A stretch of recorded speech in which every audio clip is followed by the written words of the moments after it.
ನಮಸ್ಕಾರ ಸ್ನೇಹಿತರೆ, ಎಲ್ರಿಗೂ ಧನ್ಯವಾದಗಳು. ಶುಭ ದಿನ ವೀಕ್ಷಕರಿಗೆ ಎಲ್ಲರಿಗೂ.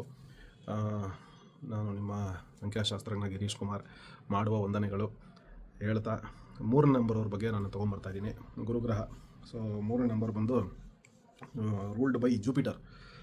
ನಂಬರ್ 3, ನಂಬರ್ 12, 21 ಮತ್ತು 30 ಈ ಡೇಟ್ಸಲ್ಲಿ ಹುಟ್ಟಿರೋರು ನಂಬರ್ 3 ಆಗ್ತಾರೆ.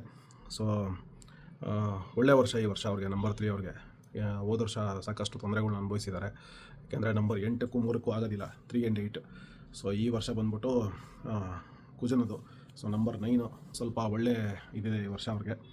ಸೊ ಗುರುಗ್ರಹ ದಿನ ಕಾಣಿಸುತ್ತೆ ಮಾಡಿ ಮೇಲೆ ಹೋದರೆ, ಸ್ವಲ್ಪ ದಿನದ ಮಟ್ಟಿಗೆ ಮಾತ್ರ ಕಾಣಿಸುತ್ತೆ. ಸೊ ಮಾಡಿ ಮೇಲೆ ಟೆರೇಸ್ ಮೇಲೆ ಹೋದರೆ ನೀವು ತಲೆ ಮೇಲೆ ಇರುತ್ತೆ. ಸಂಜೆ ಒಂದು 6:30, 7 ಗಂಟೆ ಅಷ್ಟೊತ್ತಿಗೆ ಹೋದರೆ ದೊಡ್ಡದಾಗಿ ಕಾಣ್ತಾ ಇರುತ್ತೆ ನಿಮಗೆ. ಆಲ್ಮೋಸ್ಟು ನೆತ್ತಿ ಮೇಲೆ ಇರುತ್ತೆ ನಮಗೆ. ನಿಮ್ಮ ಲೆಫ್ಟ್ ಸೈಡ್ಗೆ ಟುವರ್ಡ್ಸ್ ವೆಸ್ಟು ವೀನಸ್ಸು ಮತ್ತು ಸ್ಯಾಟರ್ನ್ ಇರುತ್ತೆ. ತಲೆ ಮೇಲೆ ಗುರು ಮತ್ತು ಗುರುವಿಂದ ಸ್ವಲ್ಪ ಮೇಲಕ್ಕೆ ರಾಹು, ಯುರಾನಸ್ ಕಾಣುತ್ತೆ. ಅಂದರೆ ಕಾಣೋದಿಲ್ಲ ನಮಗೆ ಬೇರೆ ಐಸ್ಗೆ. ಸೊ ಮೇಲ್ಗಡೆ ಯುರಾನಸ್ ಇರ್ತಾನೆ. ಅಲ್ಲಿಂದ ಸ್ವಲ್ಪ ನೀವು ರೈಟ್ ಸೈಡಿಗೆ ನೋಡಿದ್ರೆ ಈಸ್ಟ್ಗೆ ನಿಮಗೆ ಮಾರ್ಸ್ ಕಾಣುತ್ತೆ. ಮಾರ್ಸ್ ಮತ್ತು ಮೂನು.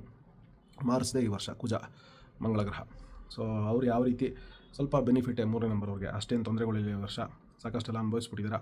ಅಪ್ ಟು ಜೂನ್ ನಿಮಗೆ ಭಾಳ ಚೆನ್ನಾಗಿದೆ ಈ ವರ್ಷ ಸಮಯ. 3ನೇ ತಾರೀಕು ಹುಟ್ಟಿದವ್ರಿಗೆ 3, 12, 21 ಮತ್ತು 30 ಜೂನ್ವರೆಗೂ ಚೆನ್ನಾಗಿದೆ. ಅದಾದಮೇಲೆ ಸ್ವಲ್ಪ ಅಪ್ಸ್ ಆ್ಯಂಡ್ ಡೌನ್ಸು ಫ್ಯಾಮಿಲಿ ಫ್ರಂಟಲ್ಲಿರುತ್ತೆ.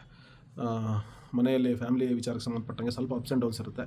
ಅದಾದಮೇಲೆ ಏನು ಫ್ಯಾಮಿಲಿ ಫ್ರಂಟಲ್ಲಿ ಅಂತಂದರೆ ಸ್ವಲ್ಪ ಮಕ್ಕಳು, ವೈಫು, ಮನೆಯಲ್ಲಿ ತಂದೆ ತಾಯಿ ಇದೆಲ್ಲ ಸ್ವಲ್ಪ ಇದ್ದೇ ಇರುತ್ತಲ್ಲ, ಘರ್ಷಣೆಗಳು.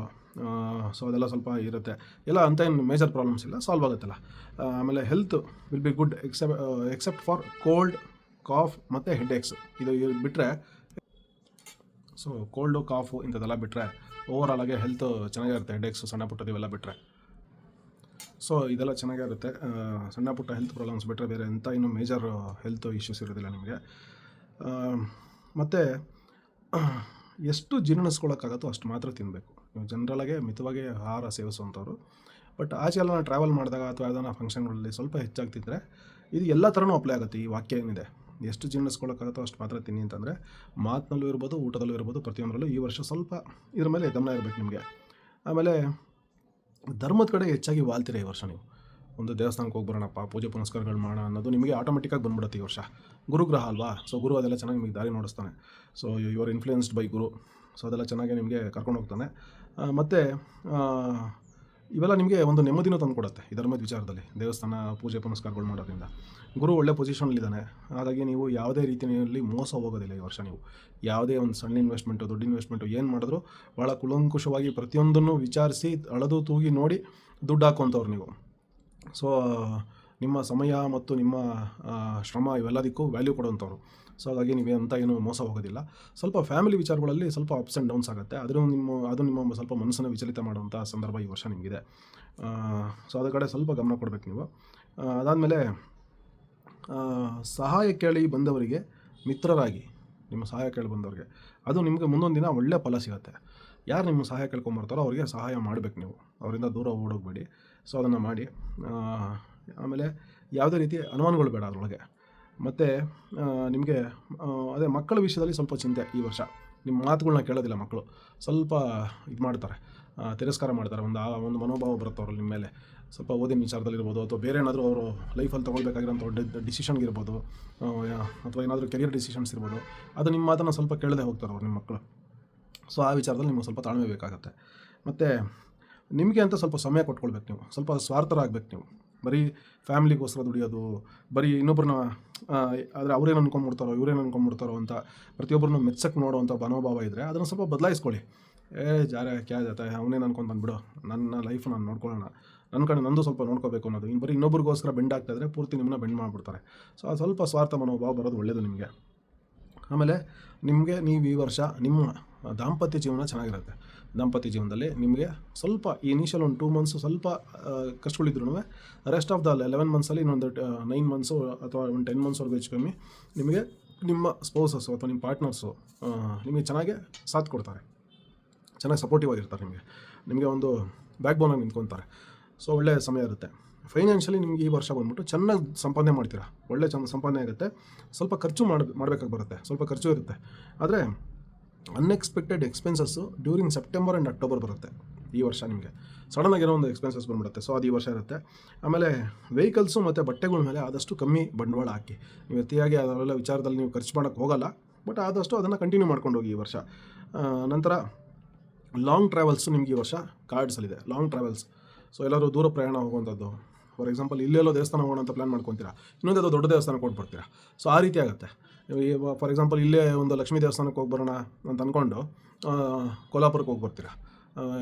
ಈ ಸ್ಟೇಟ್ ಒಳಗೆ ಇಲ್ಲೇ ಡಿಸ್ಟ್ರಿಕ್ಟ್ ಹತ್ರನೇ ಅಕ್ಕಪಕ್ಕ ನೋಡಬೇಕು ಅಂದ್ಕೊಂಡವರು ನೆಕ್ಸ್ಟ್ ಸ್ಟೇಟ್ ಬಿಟ್ಟು ಆಚೆ ಹೋಗಿ ಅಲ್ಲಿಗೆ ಹೋಗಿ ದರ್ಶನ ಮಾಡ್ಕೊಂಬರೋಂಥದ್ದಾಗುತ್ತೆ. ಸೊ ಒಂದೊಂದು ಉದಾಹರಣೆ ಕೊಟ್ಟೆ ನಾನು ನಿಮಗಷ್ಟೇ. ಆಮೇಲೆ ಪುಸ್ತಕಗಳನ್ನು ಓದೋ ಹವ್ಯಾಸ ಬೆಳೆಸ್ಕೊಳ್ಳಿ ನೀವು ಈ ವರ್ಷ. ಪುಸ್ತಕಗಳು ಯಾವುದೋ ಏನೇ ಪುಸ್ತಕ ಇರ್ಬೋದು. ಫಾರ್ ಎಕ್ಸಾಂಪಲ್ ಒಂದು ಊಟದ ಬಗ್ಗೆ ಇರ್ಬೋದು, ಒಂದು ಕವಿತೆಗಳ ಪುಸ್ತಕನೇ ಇರ್ಬೋದು, ಅಥವಾ ಒಂದು ಕಾದಂಬರಿ ಪುಸ್ತಕ ಇರ್ಬೋದು, ಅಥವಾ ಏನಾದರೂ ಜನರಲ್ ನಾಲೆಡ್ಜ್ ಬುಕ್ಗಳಿರ್ಬೋದು. ಏನೋ ಯಾವುದೋ ಒಂದು ಬುಕ್ಕು ನಿಮಗೆ ಹೆಲ್ಪ್ ಆಗುತ್ತೆ, ಅದ್ರ ಬಗ್ಗೆ ಇನ್ಫಾರ್ಮೇಷನ್ ಇದೆ ಅಂದರೆ, ಅಥವಾ ನಿಮ್ಗೆ ಇದಕ್ಕೆ ಅದನ್ನು ದಿನ ಒಂದು 7-8 ಪೇಜ್ ಓದಿ ಮಲಗೋಕ್ಕೆ ಮುಂಚೆ ಆ ಹವ್ಯಾಸನ ಬೆಳೆಸ್ಕೊಳ್ಳೋದು ಭಾಳ ಒಳ್ಳೆಯದು ನಿಮಗೆ ಈ ವರ್ಷ. ಅದಾದಮೇಲೆ ಗೌರವಯುಕ್ತವಾದಂಥ ವರ್ಷ. ಒಳ್ಳೆ ಗೌರವ ಸಿಗುತ್ತೆ. ನೀವು ಇದಕ್ಕಿಂತ ಇನ್ನೇನು ಬೇಕು ಮನುಷ್ಯನಿಗೆ? ಒಬ್ಬ ಮನುಷ್ಯನಿಗೆ ಹಣ ಕಾಸು ಎಷ್ಟೇ ಇದ್ರೂ ಒಂದು ಗೌರವ ಸಿಗುತ್ತಲ್ಲ, ರೆಸ್ಪೆಕ್ಟ್ ಆಚೆ, ಅದಕ್ಕೆ ಯಾವುದು ಸಮ ಅಲ್ಲ. ಸೊ ಆ ಗೌರವ ಸಿಗುವಂಥ ವರ್ಷ ನಿಮಗಿದು. ಸೊ ಒಳ್ಳೆಯ ವರ್ಷ ಅಂತ ಇಲ್ಲೇ ಆಗೋಗ್ಬಿಡ್ತು. ಸೊ ನಿಮಗೆ ಹಣ ಕಾಸು ಇದಕ್ಕಿಂತ ರೆಸ್ಪೆಕ್ಟ್ ಈಸ್ ಮೋಸ್ಟ್ ಇಂಪಾರ್ಟೆಂಟ್ ಮನುಷ್ಯನಿಗೆ. ಸೊ ಅದು ತುಂಬ ಚೆನ್ನಾಗಿ ಸಿಗುತ್ತೆ ನಿಮಗೆ ಈ ವರ್ಷ.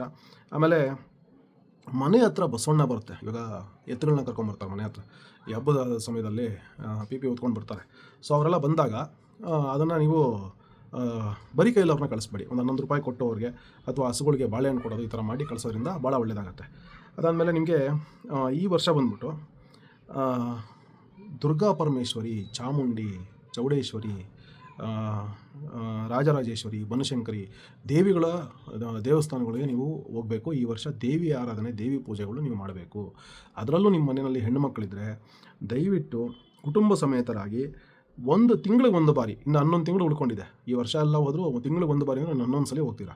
ಯಾವುದೋ ಒಂದು ದೇವಸ್ಥಾನ, ನಾನು ಹೇಳಿದ್ದೆ, ಯಾವುದೋ ಒಂದು ದೇವಸ್ಥಾನ ಇರ್ಬೋದು, ಮೂಕಾಂಬಿಕೆ ಇರ್ಬೋದು, ಕೊಲ್ಲೂರು ಮೂಕಾಂಬಿಕೆ, ಅಥವಾ ಚಾಮುಂಡಿ ಬೆಟ್ಟ, ಅಥವಾ ಬನಶಂಕರಮ್ಮನ ದೇವಸ್ಥಾನ, ಅಥವಾ ರಾಜರಾಜೇಶ್ವರಿ ದೇವಸ್ಥಾನ, ಆಮೇಲೆ ಚೌಡೇಶ್ವರಿ, ಈ ಥರ ಯಾವುದೋ ಒಂದು ದೇವಸ್ಥಾನಗಳಿಗೆ ಹೋಗಿ ಬರೋದ್ರಿಂದ ಕುಟುಂಬ ಸಮೇತರಾಗಿ ಹೋಗಿ ಬರಬೇಕು. ಹೆಣ್ಮಕ್ಳಿದ್ರೆ ಹೆಣ್ಮಕ್ಳನ್ನ ಕರ್ಕೊಂಡು ಹೋಗಿ ಅಲ್ಲಿ ದೇವರ ಕುಂಕುಮ ಇಸ್ಕೊಂಡು ಬಂದು ಮನೆಯಲ್ಲಿ ಆ ಕುಂಕುಮ ಇಟ್ಕೊಂಡು ಆ ದೇವರ ಮನೆಯಲ್ಲಿ ನೀವು ದಿನ ಕೆಲಸಕ್ಕೆಲ್ಲಾದರೂ ಹೋಗ್ತಾ ಆ ಕುಂಕುಮನ ಇಟ್ಕೊಂಡು ಹೋಗೋದ್ರಿಂದ ನಿಮಗೆ ಯಾವುದೇ ರೀತಿಯಾದಂಥ ಒಂದು ಕೆಟ್ಟ ದೃಷ್ಟಿ, ಕಣ್ಣು ದೃಷ್ಟಿಗಳು, ಅಥವಾ ಒಂದು ಅಪಘಾತಗಳು, ತೊಂದರೆಗಳು, ಏನೋ ಒಂದು ಏಟಾಗೋದು, ಅಥವಾ ಯಾರೋ ನಿಮ್ಮ ಮೇಲೆ ಕೆಟ್ಟ ಕಣ್ಣು ಹಾಕೋದು, ಇವನಿಗೇನೋ ಮಾಡಬೇಕಿರೋ, ಚೆನ್ನಾಗಿ ದುಡಿತಾ ಇದ್ದಾನೆ, ಚೆನ್ನಾಗಿದ್ದಾನೆ ಅನ್ನೋದು, ಇವೆಲ್ಲ ನಿವಾರಣೆ ಆಗುತ್ತೆ. ಸೊ ಇದು ದೃಷ್ಟಿ ಪರಿಹಾರತವಾಗಿ ನಾನು ಹೇಳ್ತಾ ಇರೋದು. ಭಾಳಷ್ಟು ವರ್ಷ ನೀವು ನ್ಯೂಸಲ್ಲಿ ಇರ್ತೀರ, ಒಳ್ಳೆ ಸಂಪಾದನೆ ಮಾಡ್ತೀರಾ, ಚೆನ್ನಾಗಿರ್ತೀರ, ಆ್ಯಕ್ಟಿವ್ ಆಗಿರ್ತೀರ, ಸೋಷಿಯಲ್ ಲೈಫು ಚೆನ್ನಾಗಿರುತ್ತೆ, ಫ್ರೆಂಡ್ಸ್ ಲೈಫು ಚೆನ್ನಾಗಿರುತ್ತೆ, ಆಮೇಲೆ ನಿಮಗೆ ಪ್ರೊಫೆಷನಲ್ ಲೈಫು ಚೆನ್ನಾಗಿರುತ್ತೆ ಆಫೀಸಲ್ಲಿ. ಸೊ ಸ್ವಲ್ಪ ಹೈಲೈಟ್ ಆಗೋದ್ರಿಂದ ನೀವು ಈ ವರ್ಷ ಸ್ವಲ್ಪ ಕಣ್ಣು ದೃಷ್ಟಿಗಳು ಬೀಳುತ್ತೆ. ಸೊ ಇದು ಈ ಕುಂಕುಮ ಅಲ್ಲಿ ಕ್ಷೇತ್ರದಿಂದ ತೊಗೊಂಬರ್ಬೇಕು. ನೀವು ಅಲ್ಲಿ ದೇವಿ ಕ್ಷೇತ್ರದಿಂದ ತೊಗೊಂಬಂದು ಮನೇಲಿ ಇಟ್ಕೊಂಡು ಅದಕ್ಕೆ ನಿಮ್ಮ ಕುಂಕುಮಗಳು ಒಂದಷ್ಟು ಬೆರೆಸ್ಕೊಂಡು ಮಾಡ್ಬೋದು. ಇಲ್ಲ 11 ತಿಂಗಳಲ್ಲಿ 11 ಸಲ ಹೋದರೆ ಒಳ್ಳೆಯದು. ಕಷ್ಟ ಆಗುತ್ತೆ, ಹೇಳೋದು ಸುಲಭ. ಎಷ್ಟು ಸಲ ಆಗುತ್ತೋ ಅಷ್ಟು ಸಲ ನೀವು ಈ ವರ್ಷ ಹೋಗ್ಬೋದ್ರಿಂದ ಆ ಕುಂಕುಮನ ಮತ್ತೆ ತಂದು ಲೋಡ್ ಮಾಡಿಕೊಂಡು ನೀವು ಯೂಸ್ ಮಾಡ್ಕೊಳ್ಳೋದು ಭಾಳ ಒಳ್ಳೆಯದಾಗುತ್ತೆ. ನಿಮ್ಮ ಹೆಂಗಸರುಗಳು ಕೂಡ ಅದು ಕುಂಕುಮ ಇಟ್ಕೋಬೋದು. ನಿಮ್ಮ ಮನೇಲಿ ಹೆಣ್ಣು ಮಕ್ಕಳಿದ್ರೆ ಅವ್ರಿಗೂ ಇಡಿ, ಗಂಡು ಮಕ್ಕಳಿದ್ರೆ ಅವ್ರಿಗೂ ಇಟ್ಕೊಳ್ಳಿ. ನಿಮ್ಮ ತಂದೆ ತಾಯಿಗಳಿಗೂ ಇಡಿ. ಆರೋಗ್ಯನೂ ಸುಧಾರಿಸುತ್ತೆ, ಎಲ್ಲ ತೊಂದರೆಗಳು ನಿವಾರಣೆ ಆಗುತ್ತೆ. ಆದಷ್ಟು ದೇವಿ ಆರಾಧನೆ ಈ ವರ್ಷ ನೀವು ಮಾಡಬೇಕು. ದೇವಿ ಪಾರ್ವತಿ ಅಷ್ಟೇ. ನೀವು ಇನ್ಯಾವ ದೇವ್ರನ್ನೂ ಪೂಜೆ ಮಾಡೋದಕ್ಕೆ ಹೋಗ್ಬಿಡಿ. ಹಂಗೆ ಎಲ್ಲ ಪೂಜೆ ಬಿಡೋಕ್ಕಾಗಲ್ಲ, ಮನೆ ದೇವರುಗಳಿರುತ್ತೆ, ಎಲ್ಲ ಇರುತ್ತೆ. ಆದಷ್ಟು ದೇವಿ ಆರಾಧನೆಯನ್ನು ಮಾಡೋದು ಒಳ್ಳೆಯದಾಗತ್ತೆ. ಮತ್ತು ನಿಮಗೆ ಈ ವರ್ಷ ಬಂದು ಲಕ್ಕಿ ಕಾರ್ಡ್ ದೇವ್ ಹೇಳ್ದಂಗೆ ದೇವಿ ಅಥವಾ ಪಾರ್ವತಿ. ನಂತರ ಲಕ್ಕಿ ಡೈರೆಕ್ಷನ್ ಬಂದು ಈಸ್ಟು, ಮತ್ತು ಲಕ್ಕಿ ಕಲರ್ ಬಂದು ಯೆಲ್ಲೋ ಮತ್ತು ಕ್ರೀಮ್ ಕಲರು. ಮತ್ತು ಲಕ್ಕಿ ಡೇಟ್ಸು 3, 12, 21, 15, 24 ಮತ್ತು 27 ಈ ವರ್ಷ. ಲಕ್ಕಿ ನಂಬರ್ಸ್ ಬಂದ್ಬಿಟ್ಟು 3 and 7 ನಿಮಗೆ ಈ ವರ್ಷ ಚೆನ್ನಾಗಿರುತ್ತೆ. ನಂತರ lucky day Tuesday and Thursday ಈ ವರ್ಷ ತುಂಬ ಚೆನ್ನಾಗಿರುತ್ತೆ ನಿಮಗೆ. ಸೊ ಇದನ್ನು ಫಾಲೋ ಮಾಡಿ. ಇನ್ ಜನರಲ್ ಮಿಕ್ಕಿದೆಲ್ಲ ಹೇಳಿದ್ದೀನಿ, ಅದನ್ನು ಫಾಲೋ ಮಾಡ್ಕೊಳ್ಳಿ. ಅಂತ ಏನೂ ತೊಂದರೆ ಇರುವಂಥ ವರ್ಷ ಅಲ್ಲ ನಿಮಗಿದು. ಚೆನ್ನಾಗಿದೆ ವರ್ಷ, ಚೆನ್ನಾಗಿ ಸಾಗುತ್ತೆ. ಪ್ರೊಫೆಷನಲ್ ಲೈಫ್ ಎಲ್ಲದರಲ್ಲೂ ಚೆನ್ನಾಗಿರುತ್ತೆ. ಮಕ್ಕಳ ವಿಚಾರದಲ್ಲಿ ಸ್ವಲ್ಪ ಇರಿಸು ಆಗುತ್ತೆ. ಅಷ್ಟು ಬಿಟ್ಟರೆ ಪಾರ್ಟ್ನರ್ ಜೊತೆಯಲ್ಲಿ ಈ ವರ್ಷ ಒಂದು ತಿಂಗಳು, ಫೆಬ್ರವರಿ ಮಾರ್ಚ್ ಮ್ಯಾಕ್ಸಿಮಮ್, ಅದಾದ ನಂತರ ತುಂಬ ಚೆನ್ನಾಗಿದೆ. ಆಮೇಲೆ ಕೆಲಸ ತುಂಬ ಮಾಡ್ತೀರಾ ಈ ವರ್ಷ, ಸಿಕ್ಕಾಪಟ್ಟೆ ಕೆಲಸ ಮಾಡ್ತೀರಾ, ಹಂಗೆ ರೆಸ್ಟು ತೊಗೊತೀರಾ. ಸೊ ಎರಡೂ ಇದೆ. ಮತ್ತು ಪ್ರಾಮಿನೆಂಟ್ ಪರ್ಸನ್ಸ್ ಈ ವರ್ಷ 3 ನಂಬರ್ ಅವರು. ಸೊ ರಜನಿಕಾಂತ್ ಅವರು ಸ್ವಲ್ಪ ಅವ್ರಿಗೆ ಈ ವರ್ಷ ಒಂಚೂರು ಏರ್ಪೇರ್ ಆಗುತ್ತೆ ಆರೋಗ್ಯ, ರಜನಿಕಾಂತ್ ಅವ್ರಿಗೆ. ಸೊ ಅವರು ಸ್ವಲ್ಪ ಈ ವರ್ಷದ ಎಂಡಷ್ಟೊತ್ತಿಗೆ ಆರೋಗ್ಯ ಇದಾಗುತ್ತೆ, ನೋಡ್ಕೋಬೇಕು ಅವರು. ಮತ್ತು ಗೋವಿಂದ, ಕರೀನಾ ಕಪೂರು, ರೋಹಿತ್ ಶರ್ಮಾ, ಸಿದ್ದರಾಮಯ್ಯ ಅವರು, ರವಿಚಂದ್ರನ್ ಅವರು. ಸೊ ಇವ್ರು ನೋಡಿ, ರವಿಚಂದ್ರನ್ ಅವರು ತುಂಬ ಲೈಮ್ಲೈಟಲ್ಲಿ ಇರಲಿಲ್ಲ. ಸಡನ್ನಾಗಿ ಈ ವರ್ಷ ಸ್ವಲ್ಪ ಇಂಪ್ರೂವ್ ಆಗ್ತಾರೆ ಅವರು. ಫೈನಾನ್ಷಿಯಲಿ ಎಲ್ಲ ಸ್ವಲ್ಪ ಇಂಪ್ರೂವ್ ಆಗುತ್ತೆ. ಹೋದ ವರ್ಷ ಸಿದ್ದರಾಮಯ್ಯ ಅವ್ರಿಗೂ ಭಾಳ ತೊಂದರೆ ಆಗೋಯಿತು, ಮೂಢ ಹಗರಣಗಳು. ರೋಹಿತ್ ಶರ್ಮಾ ಅವರು ಸಿಕ್ಕಾಪಟ್ಟೆ ಎಲ್ಲ ಸೀರೀಸು ಸೋತ್ಬಿಟ್ರು, ಆಡಿದಲ್ಲ. ಅವ್ರನ್ನ ಕ್ಯಾಪ್ಟನ್ಸಿಯಿಂದ ಕೆಳಗಿಳಿಸ್ಬಿಟ್ರು IPL. ಎಲ್ಲ ತೊಂದರೆ ಅನುಭವಿಸಿದ್ದಾರೆ ಈ ವರ್ಷ. ಲಾಸ್ಟ್ ಇಯರ್ 3ನೇ ನಂಬರ್ ಅವರು. ಸೊ ಈ ವರ್ಷ ಎಲ್ಲ ಚೆನ್ನಾಗಿ ಇಂಪ್ರೂವ್ ಆಗ್ತಾ ಹೋಗುತ್ತೆ. ಸೊ ಏನು ವರಿ ಮಾಡ್ಕೋಬೇಡಿ. ಸೊ ಎಲ್ಲ ಹೇಳ್ತಾ ದಯವಿಟ್ಟು ಆದಷ್ಟು ನಿಮ್ಮ ಫ್ರೆಂಡ್ಸ್ ವರ್ಗದಲ್ಲಿ ನನಗೇನು ಫೀಸ್ ಅಂದರೆ ನೀವೇನಾದರೂ ಶೇರ್ ಮಾಡೋದೇ ನನಗೆ ಫೀಸು. ಸಬ್ಸ್ಕ್ರೈಬ್ ಮಾಡಿ, ಶೇರ್ ಮಾಡಿ, ವೀಡಿಯೋನ ಲೈಕ್ ಮಾಡಿ. ಸೊ ಇದಿಷ್ಟು ಹೇಳ್ತಾ ಎಲ್ರಿಗೂ ಶುಭವಾಗಲಿ. ಧನ್ಯವಾದಗಳು.